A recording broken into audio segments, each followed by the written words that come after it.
And the other big challenge I see is everyone says in consumption, we're going to do all the billing at the end of the month. So now month end is, well, collect all the raw data, mediate the raw data, summarize it all up, put it through a rating engine to figure out what the bill is, add tax. My revenue's dependent upon it. Now it's taking me, 1, 2, 3 days to do that. My close is under pressure. I don't have any visibility to revenue all month long, and there's a lot of challenges. And I just look to other industries, and I say, telco and utility industries figured out, 40 or 50 years ago, don't bill everybody on one day of the month. Dollars. Meaning you work with numbers? Oh, it's so much more than that. Modernization by streamlining the process. So let's get right down to business. This is The Closers.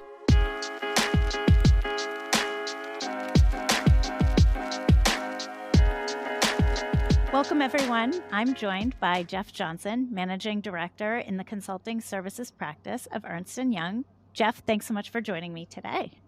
Hey, Emily, thanks for having me on again. Good to see you. Likewise, it's always been a pleasure. You and I have gone back a number of years, probably too many to count at this point. So super 10, excited 11. to have you on. Has it been that long? It's been a long time. For everyone, for everybody listening, Jeff has actually helped me through a couple of automation initiatives over the years. And now we get to work together in a slightly different way where our companies partner together. So very, very exciting to chat with you here on the podcast today. I'm curious if you can share something with us, maybe something you've heard that people think about us accounting leaders that is totally false. No, everybody thinks accounting is boring, and it's not. Revenue accounting is really exciting. And it is. And it's really hard, and it's really complex for a lot of organizations. And I think it's underappreciated in a lot of organizations. But I've got a passion for it. I like it. It's fun.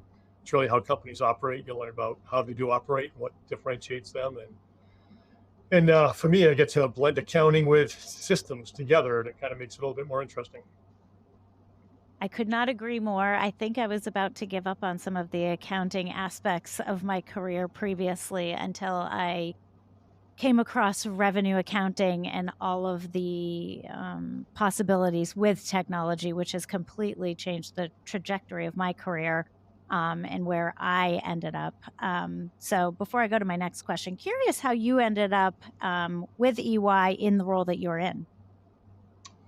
So I've been putting in ERP systems for coming up on 40 years, a long time. And through those years, probably 20 years ago, working with some software companies, they wanted help automating 97.2, AutoViso allocations and things like that. So I had no idea what it was, but I had an accounting background. And I learned about revenue accounting, working with my clients, trying to do automation in and around the ERP system. It usually involved a customizations to the ERP system or some heavy add-ons.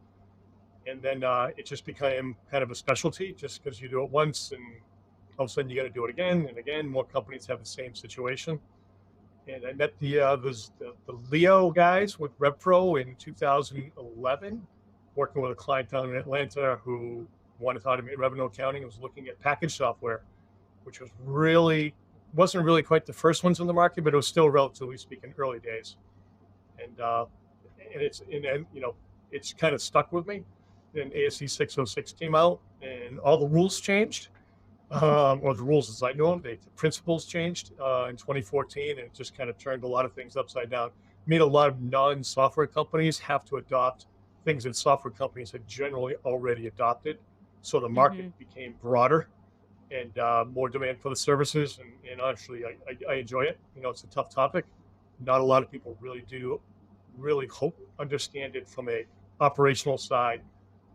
Technical accounting, a ton of people I understand that, but the operational side of the record keeping, how do I make the systems pull the data together, give me the right answers?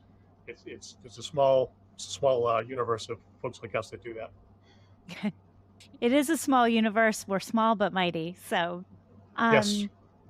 So one of the things on that same sort of topic that I love to ask every guest is how do you refer to the holistic revenue process? So we get sort of a different answer almost every time. So curious how you think of it. Is it order to revenue, quote to cash? What do you think of it as? Yeah, no, we think of it as contract to revenue. because order to cash is I've got an order, I'm going to fulfill it, I'm going to invoice it, I'm going to collect my money, and it really doesn't include revenue accounting. The assumption there is the invoice is revenue, and because it's not for so many organizations, and I could be taking revenue before I invoice, generally not taking any revenue before I fulfill, but I could be taking revenue up front. So if we think about contract to cash, the source document is really the contract, which may end up being an order. It could be a subscription, could be both, could be a project, could be a variety of things from more from an ERP perspective where the data starts. But the contract is really the baseline. And sometimes it's the nuances of the contract, what's written into the contract that doesn't get captured in an ERP system, acceptance terms, things like that, right? That really will influence the revenue accounting. So to me, it's contract to revenue. Billing is important. I need to know where I'm at on my balance sheet, unbilled or deferred or not at all. Cash is, real obviously important to companies, but it really doesn't have much to do with revenue accounting, unless you happen to be on a cash basis. Couldn't agree more. I love it. And such a simple explanation. So well done. Thank you. Okay, Excellent. so moving into your work, tell us a little bit about the current work that you're doing, but also like what has you actually interested and excited right now compared to maybe what you've done over the years? Yeah, so it's interesting right now. So have historically worked a lot with tech companies, a lot of software companies, and most software companies have moved to as a service. So they've got SaaS offerings or pseudo SaaS offerings, could be term licenses that are renewing every year, every 3 years or whatever. Similarities in the accounting going on there. The move to consumption has been picking up steam for a while, so it's not new anymore. A lot of people are doing it. A lot of people have seen the benefits. The data shows the benefits of consumption for both the customer and for the vendor. Consumption models, I'm seeing, with one client in particular, getting, really out on the leading edge, and that's okay. It's just hard to think through the operational mechanics of that. And then what's interesting is the companies that aren't tech companies that are introducing technology products to connect, say, equipment with value-added services and software on top of it. And all of a sudden now they look like all the big tech companies that are selling hardware, software, and services. Yet they may be in the medical device business, they may be in the automotive business, they may be in, heating and air conditioning or whatever, right? And a lot of them are a bit challenged in understanding all the nuances and things that the tech companies just know by the back of their hand. They do it all the time. These other organizations are learning it. And so there's the learning curve going through it, and the automation side, the operational side of making sure you collect the data, you can do the accounting. There's also really kind of a real interesting piece to me is looking at the new offerings, because if a company launches an offering and it's successful or moderately successful or whatever, and they enhance it, they want to modify it, they want to add things to it, they want to expand it. And the accounting teams, aren't sometimes involved, but you have product teams coming out with, hey, we're going to do this, and you give it away for 3 years. I'm like, no, nothing's free from a revenue perspective. And so shaping the deal, getting the technical accounting teams and the clients involved with the product development, the commercial teams to say, what is this new offering? How do we want to offer it? Where are we offering it? And then helping guide them on the implications of the record keeping and saying, well, if we do it this way, it's going to be easier to keep the books and account for it and measure from a management perspective, success, product line, P&Ls, things like that. That's really interesting because I think that's a missing link for a lot of companies. You just hit on so many interesting things. So let's unpackage a lot of that Sure. in more detail. So first and foremost, the thing that you said about so many different industries now are introducing X as a service, which used to me, yeah, exactly. And it's so interesting to me now because, like you mentioned, a few like med tech or maybe it's pharma and life sciences, something around that. But it's funny, we've even seen things like tires becoming, tires as a service, which was kind of, something I had never even thought of. We're seeing different things like home security as a service. There's so many different areas. What are some of the most interesting ones you've come across? I think there's a lot out there, and I think a lot of organizations are not afraid to try something, and we'll see if it really succeeds or fails, right? So someone might scratch my head and say, it doesn't really feel like it's going to be, but it's just my personal preference. I'm not in the industry. I like the equipment companies creating software and connecting to their equipment and other equipment, other third-party stuff, and layering value-added Hmm. services to digitize the business. I think there's a real upside in the market in general for that for B2B and B2C. A lot on the B2B side. I think B2C sometimes leads with a subscription, the Netflix, HBO type of stuff. But then you Hmm. get to the B2B and it's a little bit of a harder sale, especially with an enterprise sale. But I think there's a lot more upside to there. I think it's pretty exciting to get there. But I think everyone's kind Yeah. of learning what does it really mean. Hey there, I'm M. Daigle, passionate revenue accountant and general manager for Zora Revenue. I've been working on something really exciting that I don't think you're going to want to miss. On September 12th, we're going to be hosting our very first Modern Accounting Summit with our friends at EY, PwC, and Deloitte. It's a virtual event and we're offering CPE credits for it. So please join us as we talk about our State of Revenue Accounting report. We're also going to be talking about generative AI as it relates to accounting workflows.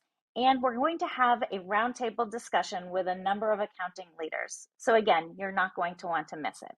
And if you can't join us live, please still register because you'll be eligible for those CPE credits even when you watch on demand. Hope to see you there.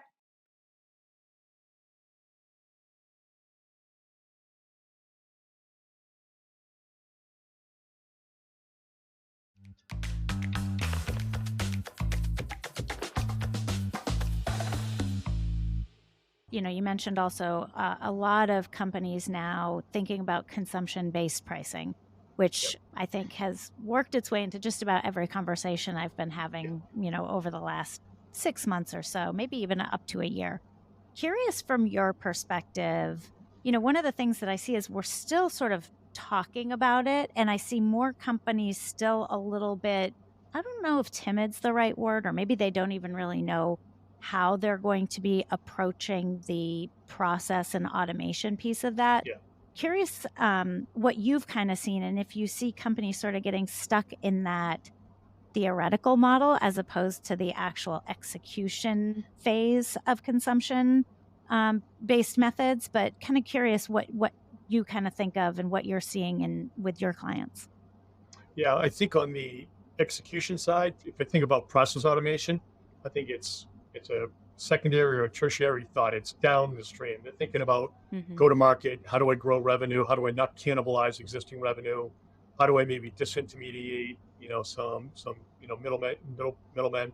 What do I do from that standpoint? What's the market really going to accept? And maybe equipment. If I do equipment as a service, what's the difference between that and my own existing leasing option? So trying to struggle with what the value prop is to the customer, what's going to make it stick, and then Yeah. what's the impact to the company? Because with equipment, you're tying up your capital, you're tying up your cash, right? So there's a bunch of aspects of that thing to get through the strategy side of it. The operational side of it, I still think what I see is a lot of organizations will tell the accounting departments later on, hey, we did this thing. The deals just start showing up.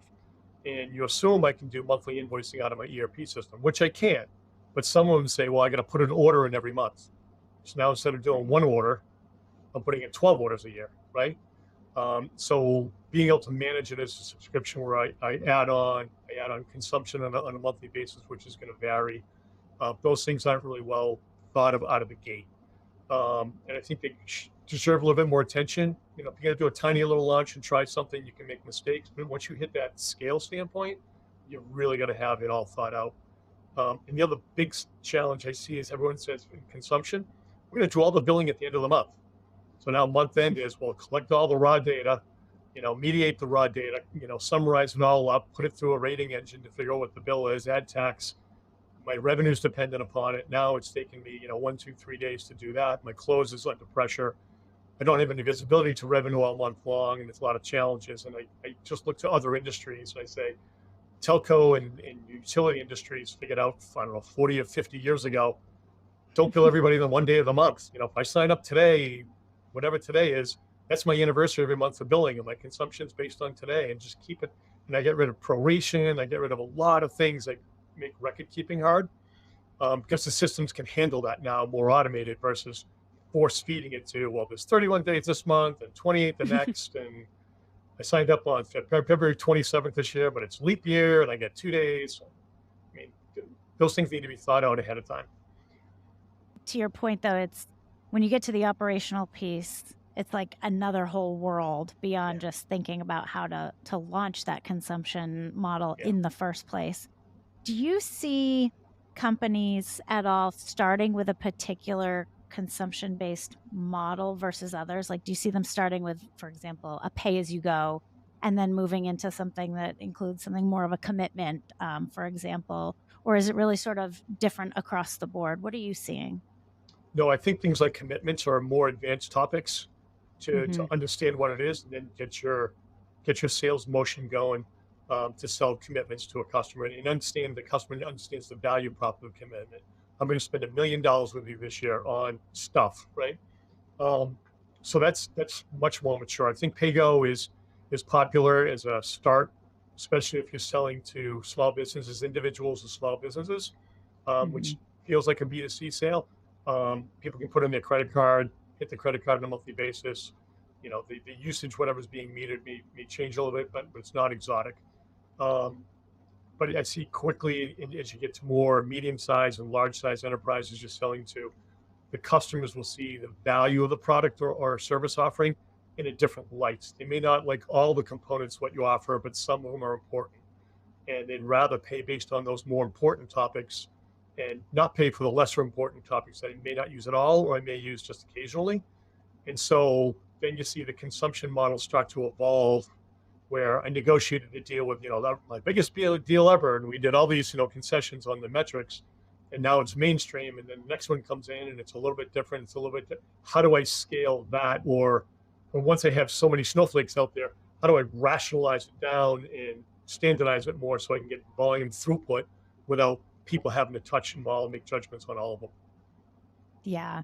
Curious if you can kind of talk about, is there more of an issue or challenges that you see upstream with the data capture, getting all of that usage data that feeds into the system for the billing aspect and then downstream the revenue? Or do you see there being more of an issue or maybe similar an issue on the downstream side where maybe it's the reporting and understanding how these different consumption-based models might be working or not working to be able to make some of those strategic decisions? Do you have a viewpoint on that?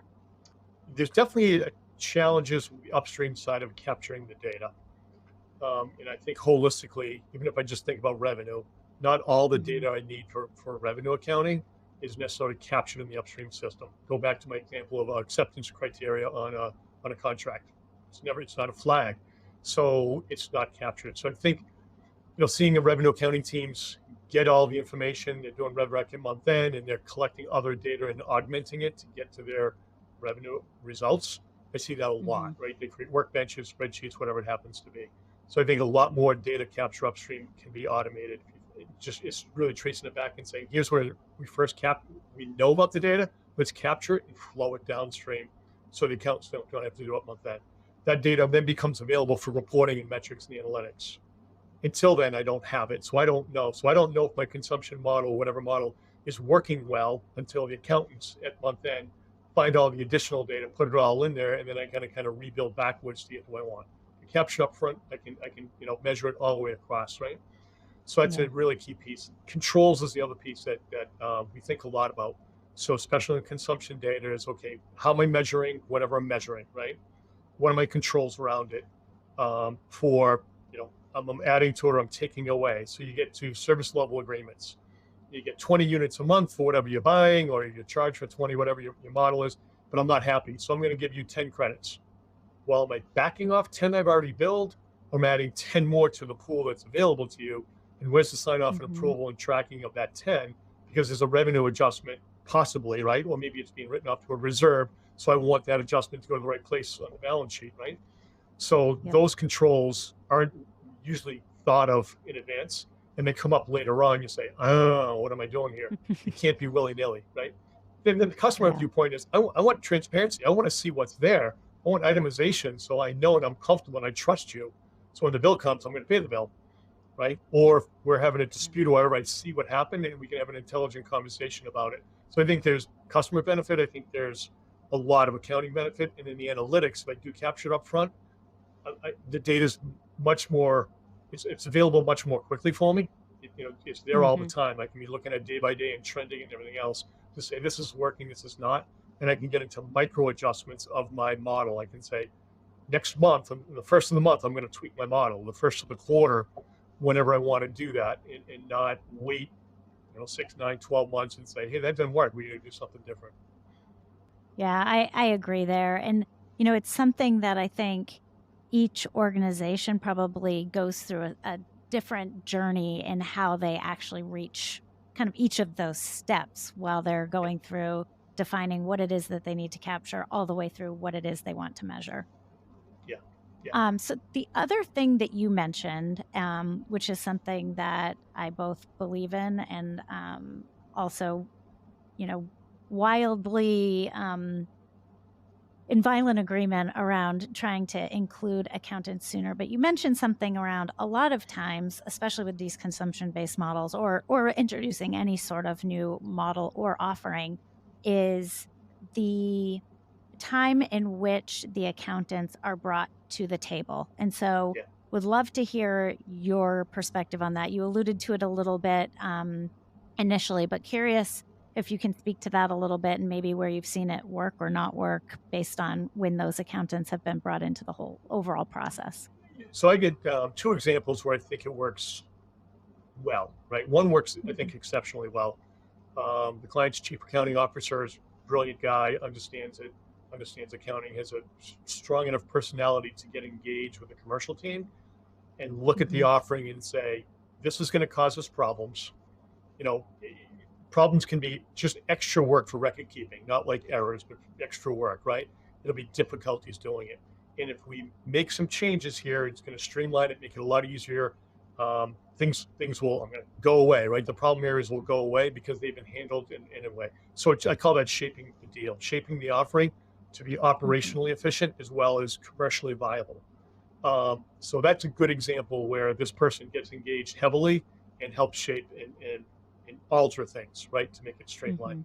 Another example is a company that's kind of new to the as a service business. A lot of brilliant people that I'm working with. I've been fortunate enough to be involved with the commercial team, the product team, as well as the accounting team, and going through that learning curve and looking at what the commercial team wants to offer as they launch a service. And you get the combinations of a little freemium, little premium, stuff like that as they're getting in there. And looking at it and say, well, this has these downstream effects. If I give away a year's worth of service for free, I got to take that money away from maybe my hardware product. And that's a new concept, right? Or if I have cancellation for convenience at any time, I have a certain accounting outcome. Or if I have cancellation for convenience for the first 90 days, but not for the next 33 months, that revenue contract is kind of interesting because for 90 days, I don't have a contract. And for the rest of the contract I do, when am I doing allocations? When am I not doing allocations? So the operational side becomes important. So helping the accounting team get engaged more with upstream and have the conversations and they dialogue around the offering. And they're working together to say, what can we do? Because we can do things. The commercial team just doesn't really understand revenue accounting. We can do things to shape it. It's commercially viable. It works for accounting and getting to an easier answer that has hopefully the same benefits of the customer into the company. Totally.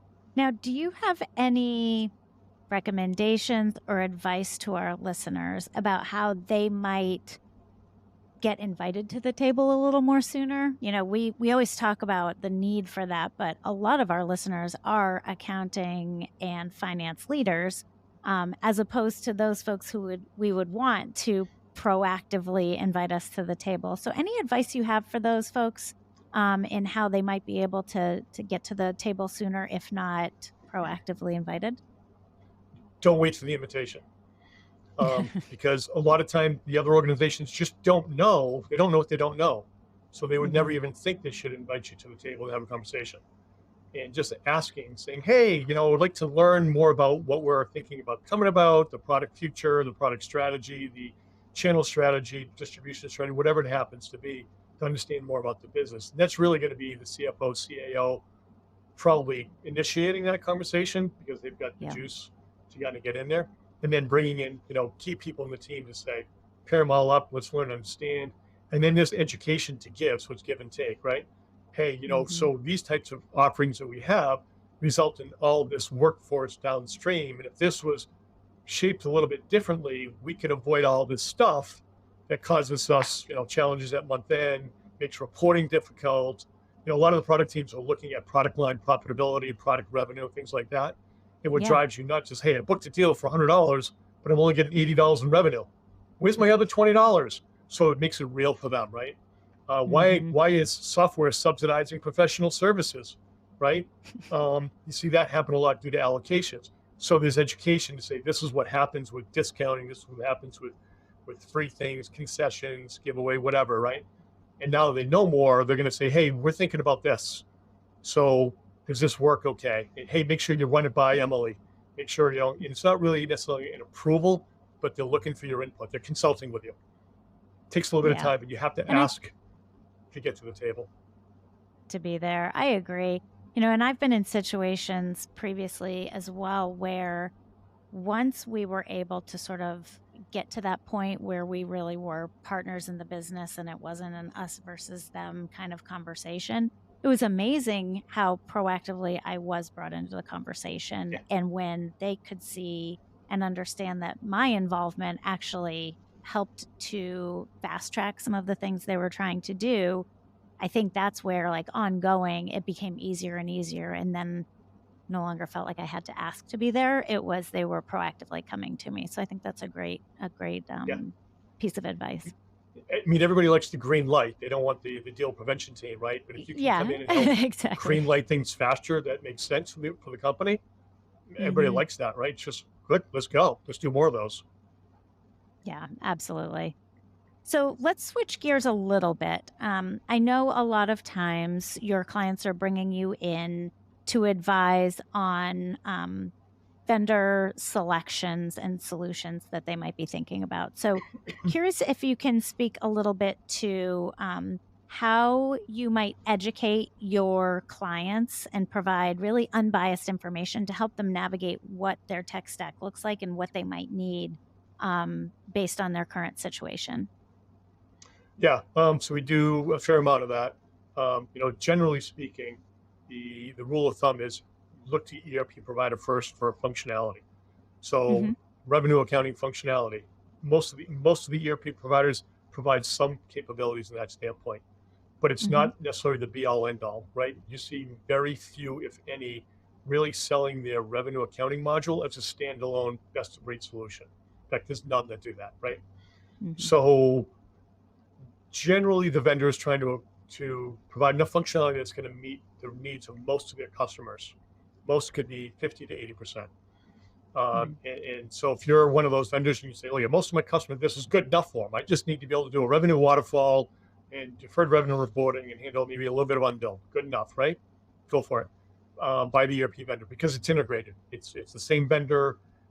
Most of them, the module is free. It's built into the financials license, so they're not paying any extra money for it. And the IT teams have skills in it, and the user interface is the same. There's a lot of reasons to go there. The key thing is not to assume that it works for you.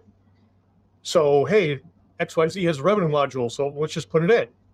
It's kind of a blind assumption that it's going to meet your needs. So I always say, look, we need to build some use cases, build them out in Excel. I want to see, here's a 3-year deal, flow it out for 36 months. I want to see billing. I want to see revenue. I want to see fulfillment. I want to see what's happening on my P&L and balance sheet as if that one contract is the only thing the company did, and say, this is what I need. I need the revenue counts to come out like this. I need the billing, the deferred and unbilled to come out like this. So I'm looking at the journal entries at that month, and they could flip-flop in between, right? If I have allocations, here's where the allocations are. Here's where they're hitting my balance sheet as an offset. Maybe, maybe not. I want to see all that activity. And then you can sit down with the vendor and say, show me how you do this. Show me how you A, B, C, D for requirements.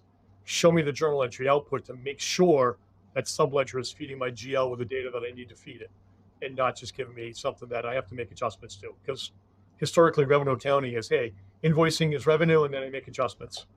We're tired of that, right? From an operational standpoint, it's like, let's get it right the first time. Let's not always make adjustments to another system that's not doing it correctly. So when you flip out of there, you look at the use cases, and I'll ballpark say 20% of the clients out there meet the vendor's ERP solution doesn't meet all their needs. And if I get a couple edge cases, doing the spreadsheet, it's quick and easy for a couple edge cases, right? But if I have a volume of it, and these are long-term contracts, right? And so I may have to touch them every single month, or at least review them to say, has anything changed, right? Maybe nothing's changed, but I can book that recurring every entry month. So I'd say I'm touching it every month.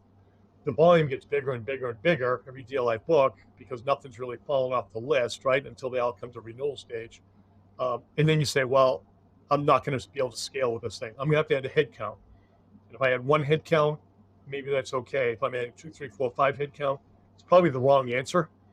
To say I need a better tool in place, because now I'm challenging my controls, my ability to be accurate, still close the books in say 4 days, and then give me all the detail I need out of that revenue results to satisfy, say, tax reporting, tax returns with revenue by jurisdiction. I can get that out of a real revenue subledger that's tracking at that level of detail. I can't really get it when I'm adjusting journal entries in a GL that doesn't tell me anything, right? So that's where the use cases tell the story. And I always say, look, let's build the use cases, build them based on your profile. You may have 5, may have 10, may have 20, whatever they are, lay them out, and then challenge the vendor with custom demos to show it to you. And then you're going to be able to decide for yourself how good a fit the vendor package is. And if it fits, great, go for it, right? And if it doesn't fit, I say don't go for it, but that's me, I'm the consultant, right? Exactly. Now, do you ever get into a situation as well where you have some part of your client base really does understand the value of it, but maybe the CFO just thinks it's too expensive at the time, or something like that? Curious your thoughts if there are any points of advice that you could give to listeners if they find themselves in that situation, to help sort of push the decision maker over the edge to kind of understand where maybe that additional technology might be needed, and maybe something like an ERP or customizing an ERP isn't the right thing from like a cost perspective overall. I'm curious if maybe there are certain things that you go through and compare for them, or help give them advice on. I think every single one that I get pulled into, everybody has that challenge with justifying the cost. Yeah. And I kind of don't know why, right? Because let's go spend $1 million and put a new, requisitioning purchasing system in. Well, that's great. You put controls around it, and in theory, it might save you a little bit of money. Maybe not, because whatever, right? But here's revenue accounting, and my argument is it's probably the most important line in my financial statements, right? Maybe it's one of the top 3, right? Yet the propensity to spend money to automate that and make that better is low, and it just I don't get that, right?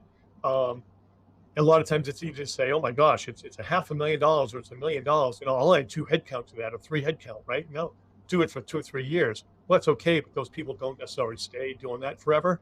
So you have turnover. You have challenges with make sure you timeliness and accuracy in reporting along with it. So you can do it manually. I mean, I can do all of accounts payable manually too. Take it all out of the system and just do it on the old OneWrite system, right? We can do that too, but we don't, right?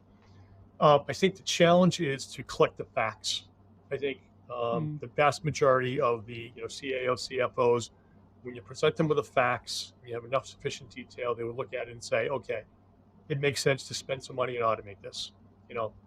It's almost always more than I would think it would cost or I want to spend, right? But I'll argue that other areas are the same way. It's no different than most other processes, right? But it pays for itself, especially if it's a scaling model. So if you're moving into as a service, you're going to scale up a lot more, and you're adding a 2 headcount this month. There's going to be another one before the end of the year, and they're going to forecast 3 more for the year after, and it's never going to end, because now you're just living in too much spreadsheets, right?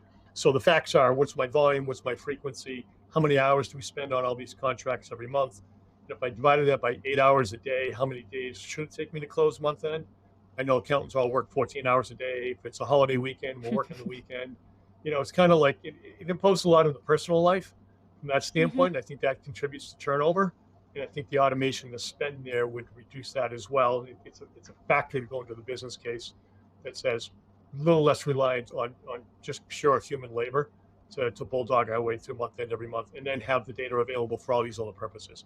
That's a piece that I think is frequently missing, is what is the value of that data to other areas that can, like tax is a good example, to make it easier, more accurate, less risk in what's being, reported from a income tax perspective, et cetera. Totally agree. And I think there's something to be said too for only because I've been in this situation, I'll say, unfortunately, in the past. But when you do start to lose those folks, and especially when you have somebody so critical to the process, you're setting yourself up for a single point of failure sometimes, where even just losing that one person who knows how, all of those adjustments or all of those workaround systems, or non-systems, I should say, maybe it's in a spreadsheet. But if one person knows how to do that and then decides to leave, and you've only got hopefully a 2-week period of time to figure out who you're going to hire, get them trained up, and get them to be able to take on that process holistically, it's really difficult. So there's so many different moving parts that need to be somehow quantified in a business case to be able to justify that cost. The key person aspect is a real one, because there usually are very few people that really understand it all. And if that key person buys Powerball tonight and wins, they're not coming in tomorrow, right? They're not giving you 2 weeks. They said, I'm done. I'm going up to Tahiti, right? So that's a risk, right? And then, just regular turnover is a risk, right? Just having too few people that really understand it. And then you can overwhelm that one person with, too much of that knowledge and too much dependency. Not sure, though, maybe they're not getting career development because they're pigeonholed into what they do because they're the only one that can hold it all together, right?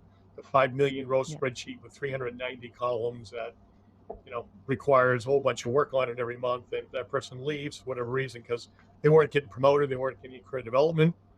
You need a backup plan for it. The automation will ease the backup plan. It's in a professionally managed system versus spreadsheets that aren't always professionally managed. So that'll mitigate that risk. Yeah, absolutely. And I think anybody in a spreadsheet that size would tend to go crazy and definitely want that Powerball win. So buy a ticket tomorrow. Yes.